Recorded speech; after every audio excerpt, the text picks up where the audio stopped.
Now I am gonna teach you how our bones formed in our body. The bone formation, or another name osteogenesis, or also we can say ossifications, happens by two processes in our body. The first one, intramembranous ossification, and endochondral ossification. Let's see in the next slide. You can see in the A, intramembranous ossification and endochondral ossification. In the first one, I mean the intramembranous ossification. The mesenchymal tissue, the mesenchymal cells make a sheet or membrane first. Then the cells of this sheet differentiated directly to the bone. The mesenchymal cell directly differentiated to the osteoblast, osteoprogenitor cell first, and then osteoblast, and produce bone, and they we have osteocyte within the bone.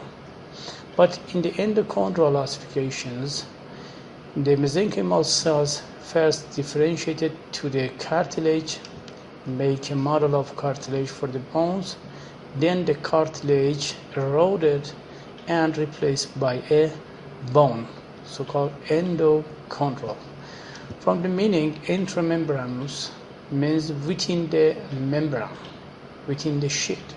Endochondral, endo means again within the chondro, means cartilage, within the cartilage.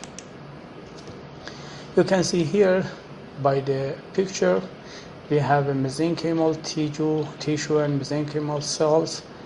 Some of these cells differentiated directly to the osteoblast.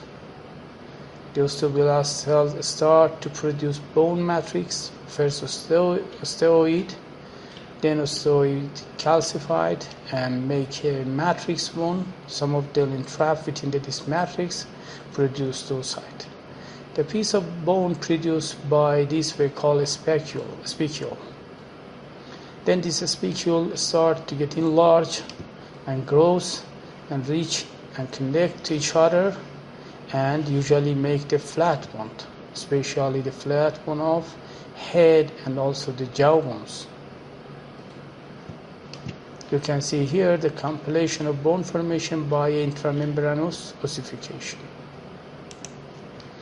In this real picture also, you can see we have a mesenchymal tissue. Some part of this mesenchymal tissue differentiate and produce the bone. This spicule start to grow and connect to each other and make a bone. For example, here you can see the starting point of a formation of one of a spicule. Again, here you can see some piece of bone produced within the mesenchymal tissue through the intramembranous ossification.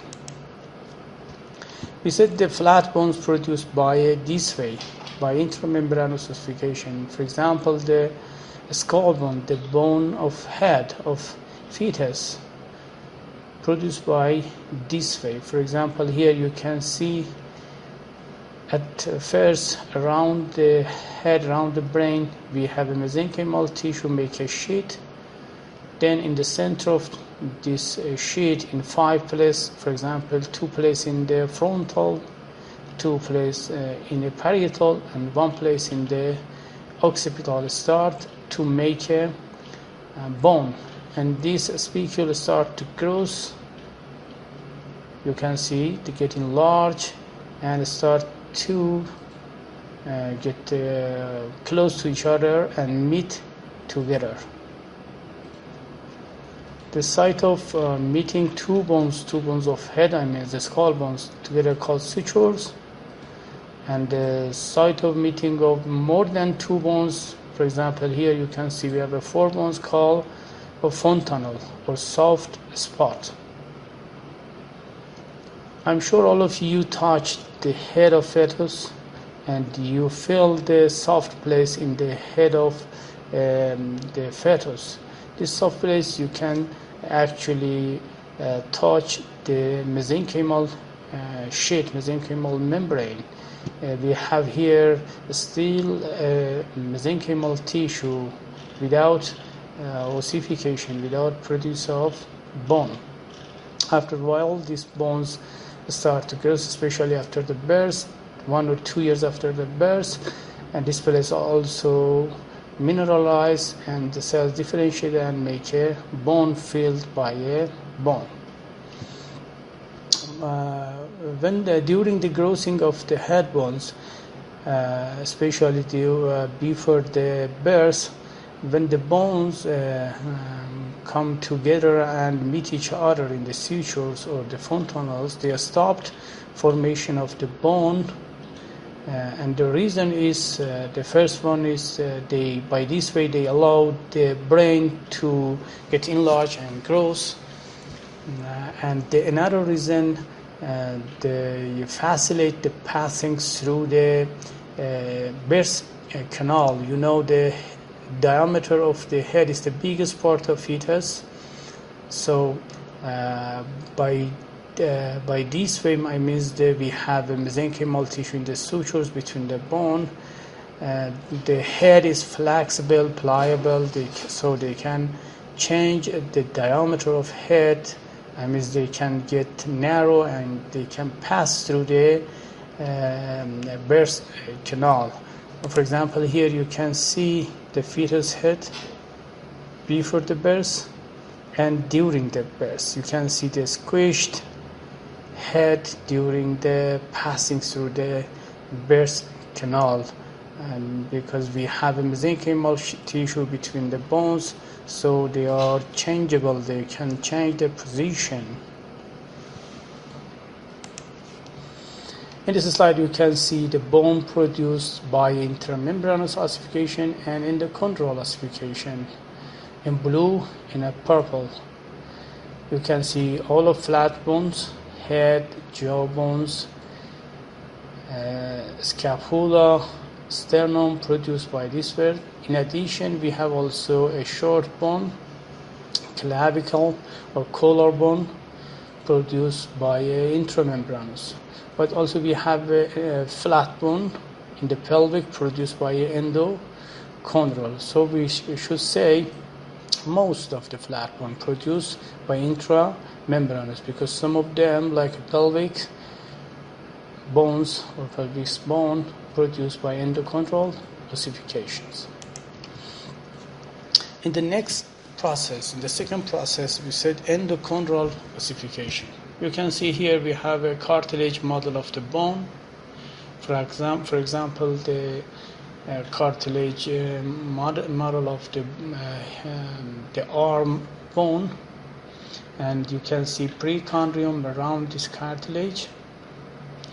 When it started to produce a bone, the first sign of this changing, you can see here we have a production of bone or formation of bone under the precondium in the diaphysis of cartilage models. This part around the cartilage. This bone called bone color, because like color around the cartilage. Now the precondium here, because cover the bone, we can call it the periosteum. Formation of the bone between the precondium and the cartilage, prevent and impede diffusion from the precondium to the cartilage cells. So the cartilage cells, the chondrocytes, start to storage nutrient within the cytoplasm, like glycogen, like lipids, lipid drops within the cells. So the cells get huge, the cells swell up and get hypertrophic. This hypertrophic chondrocyte, because the cartilage matrix is semi-solid, so press the matrix between the lacuna. And the pressed matrix also decrease the diffusion rate. But before dying chondrocytes here start to produce importance factor. For example, collagen type 10 is one of them, osteocalcin, alkaline phosphatase, and some growth factors. And the osteocalcin and alkaline phosphatase cause calcification of pressed matrix between the lacuna, and the growth factors produce, especially the vascular growth factor VEGF, cause sprouting of blood vessels into the cartilage. You can see we have a sprouting of blood vessel from the blood vessel within the preosteum now into the bone collar, then into the cartilage. So when this blood vessel pass through the bone, then come to the cartilage, they bring a lot of osteoprogenitor cells into the cartilage. The hypertrophic chondrocyte, after dying, leave a cartilage matrix. Also, we can say calcified cartilage matrix. Now, osteoprogenitor cells occupy all of these vacant lacuna and start to produce a bone matrix and make a primary ossification center in the diaphysis. In the both epiphysis area, also we have a second ossification center by a same manner like this, by invading the cartilage by osteoprogenitor cells and then produce a bone. Then all of these centers start to get enlarged and convert all part of cartilage to the bone except 4 area. 2 area at the end of the bone, actually they capped the end part of the bone called articular cartilage. They persist throughout the adult life, and they participate in joint formation. 2 other areas called epiphyseal plate. They are very important to guiding the longitudinal growth of the bone. This epiphyseal plate also eliminate after completion of the growth of length of bone during the adulthood. After completion of this growth, this area also, this cartilage converted to the bone and just leave a line called epiphyseal line.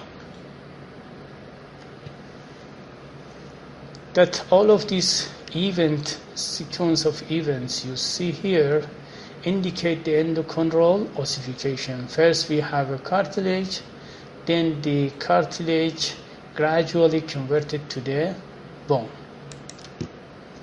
To real picture from the endochondral ossification, we can see the cartilage matrix, basophilic cartilage matrix in the purple without any cells, and conversion of this matrix to the bone matrix. You can see newly formed bone matrix around of this cartilage matrix. Again, here also the cartilage matrix, bone matrix. Usually the bone matrix is acidophilic and the cartilage matrix is basophilic. We said the epiphyseal cartilage or epiphyseal plate cause the longitudinal growth of bone. Now we want to see how this plate can help the bone to have a longitudinal growth. In a brief, you can see this cartilage grows and make a thick cartilage, and after a while a small part of this cartilage converted to bone, and you can see the position of this cartilage change. The cartilage spaced away from the center of the apophysis toward the epiphysis, and this causes the longitudinal growth of bone. Here we have a real section from the bone. We can magnify. When we magnify the epiphyseal plate, we can see different and distinct area within this epiphyseal plate with different cellular activity. Let's see this distinct area. The first area near to the joint cavity or synovial cavity, the first place called zone of resting or reserve cartilage. We have a normal hyaline cartilage in this part. You can see with chondrocyte within the lacuna, and also isocyanous group, and a sparse cell within the matrix. The second zone or second area under this part, we have the zone of proliferating cartilage.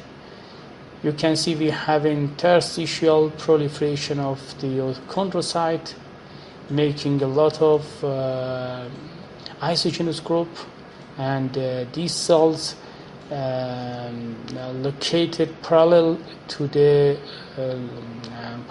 longitudinal axis of bone, and make a column of cells and increase the thickness of the cartilage.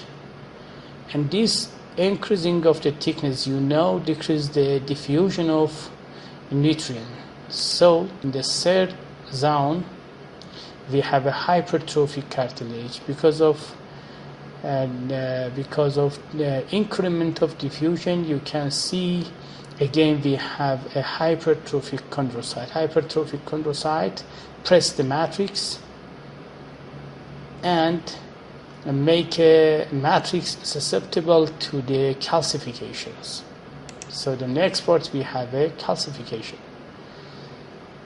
Again here the hypertrophy in the zone of hypertrophic cartilage, and the hypertrophic cells, hypertrophic chondrocyte here produce again alkaline phosphatase and osteocalcins, collagen type 10, and also a lot of growth factors, and cause the calcification of cartilage matrix. And at the end we have the ossification, conversion of the bone cartilage matrix to the bone matrix.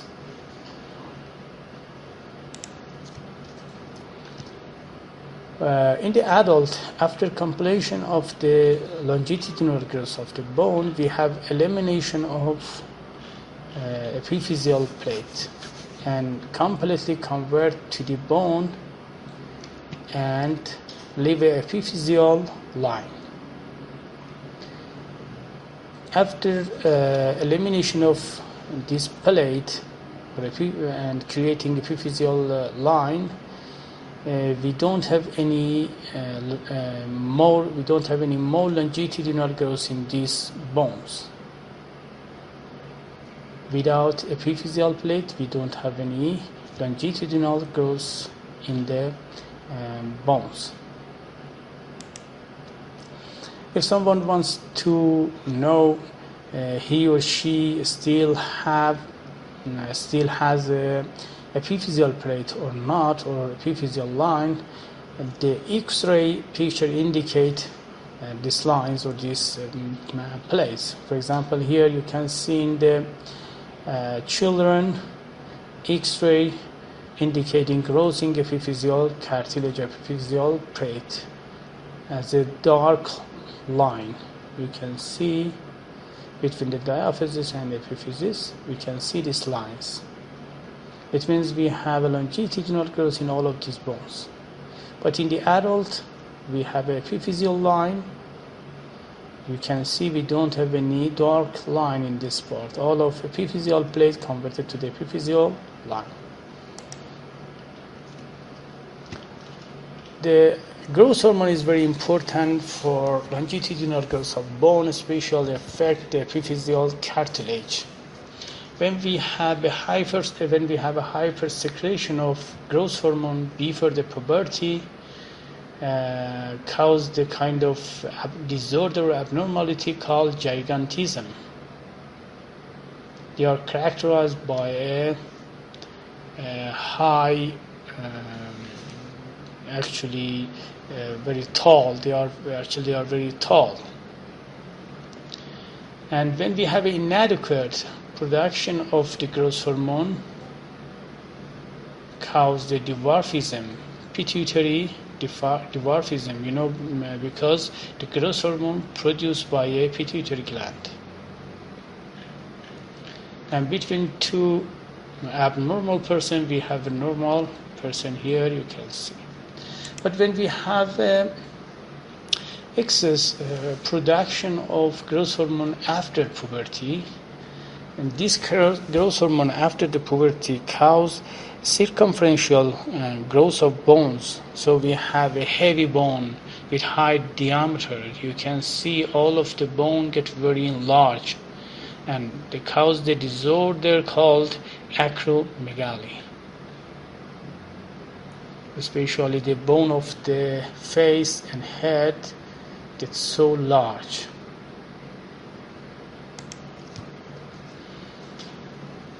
And calcium deficiency also can create some disorder. For example, in the children, calcium deficiency create rickets. In these patients, because of the calcium deficiency and the bone matrix isn't calcified normally. Usually under 30% minerals we have in bone matrix. Usually we have a 50% mineral in the normal situation, but in this kind of person we have under 35% mineral component in the bone. So the bone are flexible, and this kind of children when stand, you can see the body weight cause the bending of the bone, especially in the ankle of the foot. We can see this kind of bending. This deficiency of calcium can be because of deficiency of calcium in the diet, or can be because of deficiency of vitamin D. The vitamin D is very important to absorption of calcium from the small intestine. But the calcium deficiency in adult creates osteomalacia, and this calcium deficiency cause the calcification of pre-existing bone or already calcified bones, and the deficient calcification of newly formed bone, recently formed bone. Again, here you can bending of the bone at the ankle in the rickets. We can treat this kind of child with modifying the diet and increasing the amount of calcium in the diet. And also you can see here we have another bone disorder called osteoporosis or osteoporotic bone. Usually these disorders happen in immobilized patients, and frequently in the post-menopausal women's. In these two kind of person, we have an imbalance between the bone formation and bone absorption. Usually in this kind of person, bone absorption exceeds from the bone formation. So you can see we have removing a lot of bone without any formation of new bones. So the bones get fragile, and they are very prone to fractures. And after fracture also they fail to repair. bone growth, bone remodeling, and repair. In healthy adult, we have about 5 to 10% of bone turnover annually. It means the 5 to 10% of old bone annually removed and newly formed bone replace them. For example, here in this slide, we have a sample from the bone of a person in 10 years old. Then we have another sample after 10 years when he or she has 20 years old. And the third sample is from this 30 years old person. When he or she has 10 years old, you can see we have three Haversian system or osteon here with interstitial lamella. After 10 years, you can see we have a new formed osteon, new formed Haversian systems on pre-existing or old Haversian systems. And again, after 10 years, again we have three new Haversian systems. It means the bone remodeling or bone turnover continuously happens throughout the adult lives, or also in the children. And the bone remodeling and bone repairs in the children is very faster than adult, usually 200 faster than adult in the children. Now we want to how the old Haversian system removed and replaced by a new Haversian system. For example, here you can see osteoclast cells start from one place to absorb a bone or old bone and make a tunnel.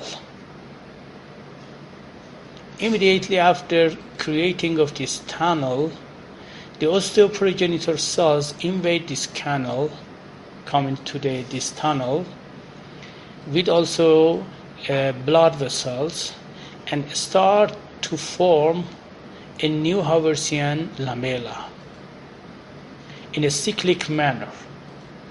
For example, they first produce this layer, this lamella, in the next step this, and continue up to they reaching to the blood vessel, stop forming the lamella. By this way, the osteoclast cells remove the old Haversian system, and osteoblasts produce a new Haversian systems. Usually, the new Haversian systems have a large or wide Haversian canal or central canal. An old Haversian system have a narrow central canal. For making a new Volkmann canal, also you can see in the same manner osteoclast cells remove the old one, and osteoprogenitor cells, osteoblasts, produce a new one. By this way, they can produce a perforating canal or perforating canal or Haversian or the Volkmann canals. In the bone, in addition to longitudinal growth, we have a circumferential growth also, but this growth happens under the periosteum by appositional growth, by differentiation of osteoprogenitor cells to the new osteoblast, and osteoblasts produce bone matrix, new bone matrix. By this way, cause enlarging of the bone. But for the keeping and for the keeping the marrow cavity and also increasing the weight of bones, or increasing the greatly weight of the bone. To prevent of this greatly increasing the weight of the bone, usually we have a bone absorption from the inside to preserve marrow cavity. So we can see bone absorption from inside and bone growth from the outside. A well-known example for the bone plasticity. Bone plasticity means the bone, like a plastic, is flexible, is pliable, can be changed. Even the matrix of bone is very hard, but is prone to be changed. So the good example for this plasticity is the changing the position of the tooth in the jawbones. Usually this modification of the position of teeth happens by a lateral pressure applied by orthodontic appliance. This appliance creates a pressure from one side.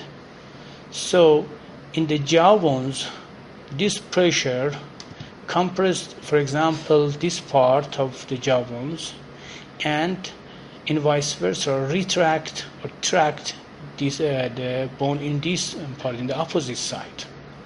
Usually in the bone, when we have a pressure in one side, we have a bone absorption in that place.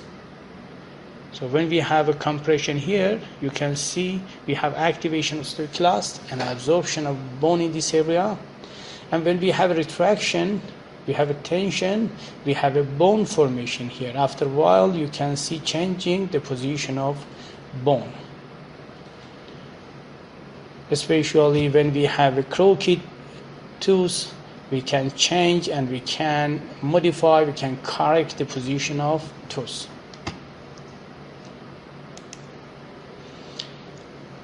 A ground section from the bone, again, you can see how different Haversian system.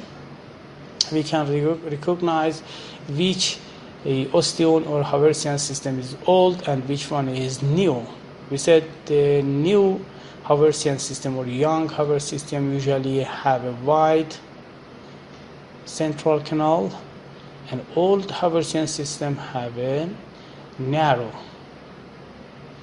And also here you can see Volkmann canal connecting two Haversian canals together. And in the bone repairing, after especially bone fractures, we have a sequence of events. For example, at the first phase, after bone fracture, we have rupturing of some blood vessel in the site of fractures, and this fracture cause bleeding and create a fracture hematoma inside of the fracture. Then the macrophage invade this place and remove all of this hematoma, and this hematoma replaced by a cartilage formation. The first cartilage appears here. It's a fibrocartilage called fibrocartilage callus, or also soft callus. Then this cartilage by two-way converted to the bone. The first by endochondral ossification, the second by an intramembranous. It means some of mesenchymal cells here, they directly converted to the osteoprogenitor cell and osteoblast cells, and they produce bone and fix to end of fracture area, and this bone called bony callus or hard callus. Then osteoclast cells remove the extra bone formed in this place. You know, the first bone appears here is a woven bone. This woven bone removed by osteoclast cells and replaced by a lamella bone after when we have a pressure, when we have a stress on a fracture area. Again, here we have a hematoma first, then the cartilage, fibrocartilage callus, then we have a bone callus, and at the last we have a remodeling of bone. Within the bone and within the interconnecting cavity of spongy bone, we have a bone marrow. We have two kinds of bone marrow: red bone marrow. This bone marrow usually produces the bones, blood cells, and yellow bone marrow is mostly from the fat and decrease the function of bone marrow to produce bone cells. I will explain the more detail about the bone marrow in the blood chapters. You can see spongy bone and the space between these bones filled by a bone marrow. And the last part of this chapter is about the joints. The joints is the area two bones meet each other and capped by a cartilage usually or by other tissue, and these two ends fixed together by other types of connective tissue. We have two kinds of joints in our body: diarthrosis and synarthrosis. Synarthrosis, actually two bones attached together by different kind of connective tissue, and usually these joints don't have any movement, or they have a very limited movement. According to the types of connective tissue attached two bones together, we can classify the synarthrosis into the three types of joints: syndesmosis, synchondrosis, symphysis is another form of synchondrosis, and synostosis. Let's see by picture. When two bones join together by a dense connective tissue or by connective tissue, we call them syndesmosis. The example for syndesmosis: the skull bone in the fetus, all of the sutures filled by a mesenchymal tissue. And in adult, you can see the inferior fibulo-tibial joint in the lower part. These two bones, the bones of legs, joined together by a syndesmosis. Another example, you can see the sacroiliac joints, especially the posterior part of this joint, attached by connective tissue together. So it's an example for a syndesmosis. About the synchondrosis, we have a cartilage between the two bones. When we have a hyaline cartilage, this joint called a synchondrosis, and when we have a fibrocartilage, we have a symphysis.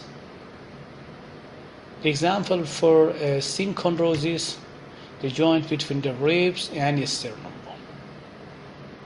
And the example for a symphysis: intervertebral disc is kind of dam, and between the hips bone in the front, we have a pubic bones. Between the two pubic bones, we have a symphysis pubis. We can see fibrocartilage between the two pubic bones. And the last part, synostosis. We have a conversion of, we have a formation of bone between the skull bones. The mesenchymal tissue in adult bone is instead converted to the bone, so the bone joined to bone together, called synostosis. Since mean attached together, pass together, stosis mean by a bone.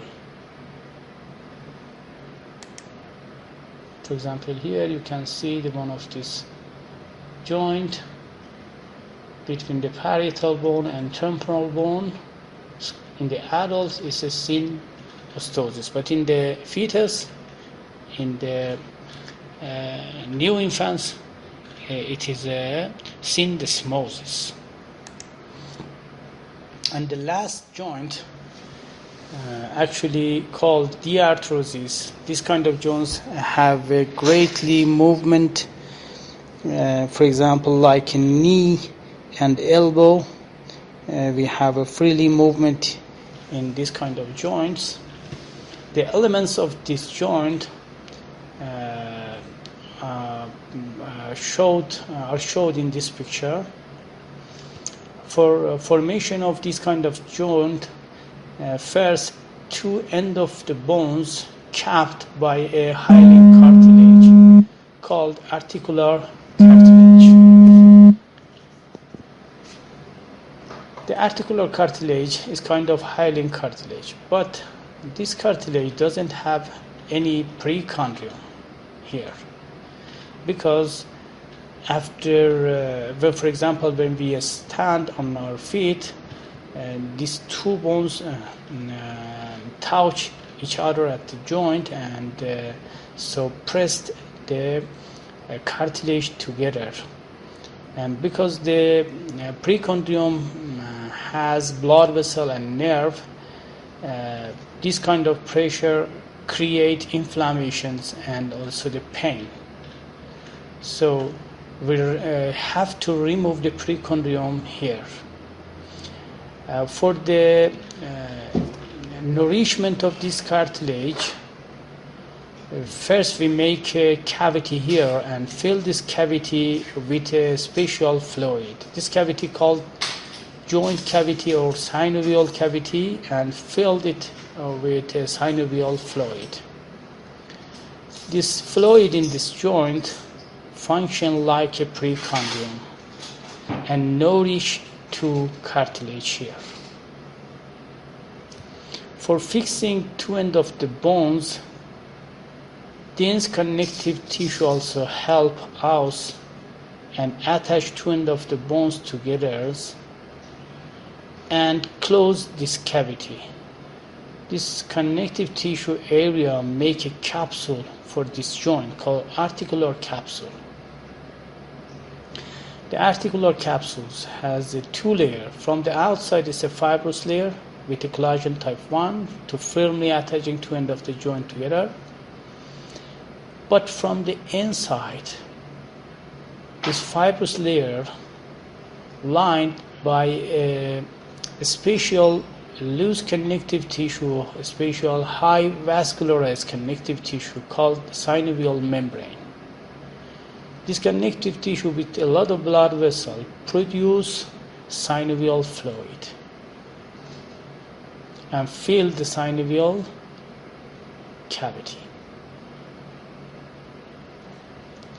Actually, this membrane,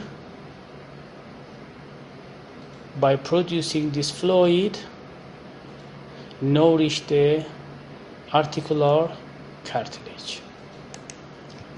When we magnify the synovial membrane, we can see a lot of blood vessel within this connective tissue, but this connective tissue actually has two kind of cells, A cell and B cell. We call them synovial cells or synoviocyte A and B. The cell A is a macrophage-like cell, and the cell B is a fibroblast-like cells. Macrophage-like cells consists of 25% of cells in the synovial membrane. Actually, these cells filter the synovial fluid before backing to the blood vessels. For example, they can remove the fragments released into the fragment of the cartilage, released to the synovial fluid, or any debris, cell debris within this fluid. And they are also very important to inflammatory process within the joint, to controlling the inflammation in this area. The second group of cells, fibroblast-like cells, they produce a lot of hyaluronic acid. The synovial fluid actually originated from the blood plasma. The fluid originated from the blood. When this fluid running between the cells, the fibroblast-like cells add the hyaluronic acid and other glycoproteins and proteoglycans to this fluid and make this fluid viscous, like oil, not like water.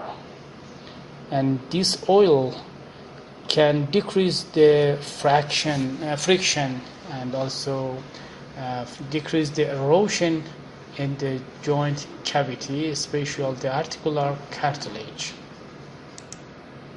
Another important things in the articular cartilage is the position and orientation of collagen type 2 in this cartilage.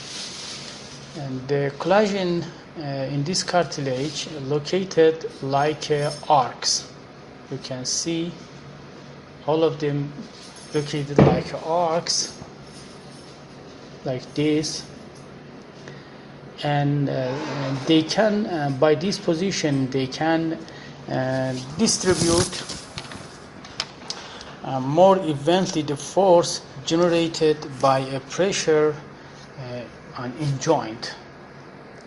And the articular cartilage function as a biomedical spring, and after pressure they can return back very easily without any energy, or they can return back in inactive process. For example, here you can see by pressure the thickness of this cartilage, the articular cartilage, decreased. And after releasing the pressure or during the decompression time, you can see the cartilage return back to the normal thickness. This compression and decompression is very important for nourishment of the cartilage. By compression, we have a lot of water molecules make a bond with a negative charge of proteoglycans. By compression or by a pressure, we force out this water. So this water brings out a lot of waste material to the synovial fluid. And during the decompression, again this water return back and reabsorb again to this negative charge. So this water can bring the nutrient and growth factors to the cartilage. It's because of this we say the exercise is very good for the health of our joints. By this way, we can nourish our articular cartilage.